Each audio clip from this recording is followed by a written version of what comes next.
турбо от Iveco за ремонт с доста сериозни проблеми. И това е старата перка. Това показва колко сериозен е бил теча. В принцип правят двигател и затова хората изпращат турбото за проверка. То всъщност отдавна е било за ремонт.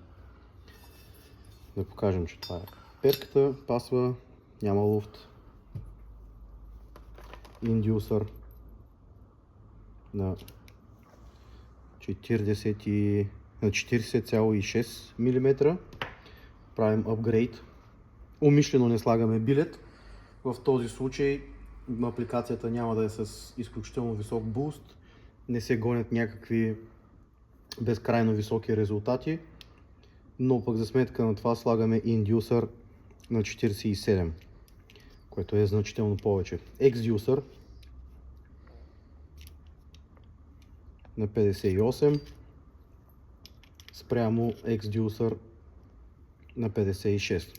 Това означава, че това компресорно колело ще флоува значително повече въздух, което за дизелов двигател е изключително важно, защото първо се вкарва въздуха, с буста се охлажда двигателя. Подаването на горивото в правилния аванс с правилния duration води до пълно изгаряне, без сажди, без димилки и без излишни натоварвания термични на турбо, на вал, на топла част, където да почне да се пука. В случая тук нещата са окей. Това е тежкотоварен автомобил, Iveco D или 3000 кубика.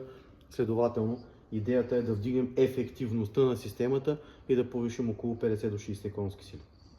Следващото нещо, към което продължаваме, е ремонтният комплект. Използваме апгрейд ремонтен комплект. Стандартният е с единично захранване, един отвор на мазането на колъра. Стандартният колър е значително по-малък от апгрейд колъра.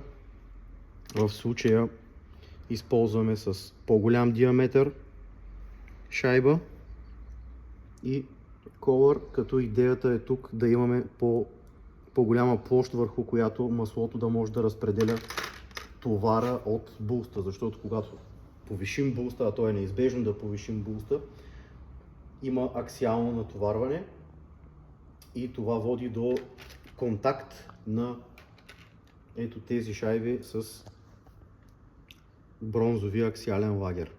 Когато се повиши повърхността, когато се захрани от две места, това води до много по-ефективно мазане и по-голяма устойчивост на по-висок буст. Това е идеята с този апгрейд ремонтен комплект. Ново ядро, нов турбинен вал,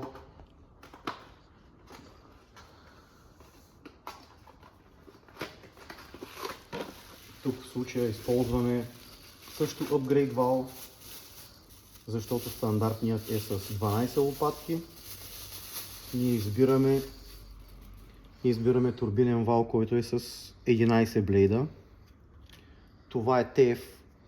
Това е по-малък размер турбо, но показвам как дизайна е с прав ръб. Тук има лека парабола. Тук също ъгъл е перпендикулярен на вала. Тук имаме много лек беккът.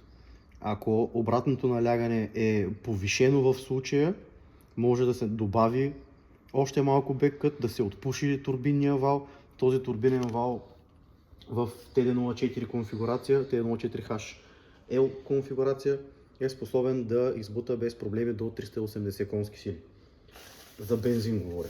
При дизела се надяваме около 260 до 280 коня да са възможни без прекалено голям бек прешър, който да води до прекалено голямо ЕГТ. Това е. Почваме с глобяването на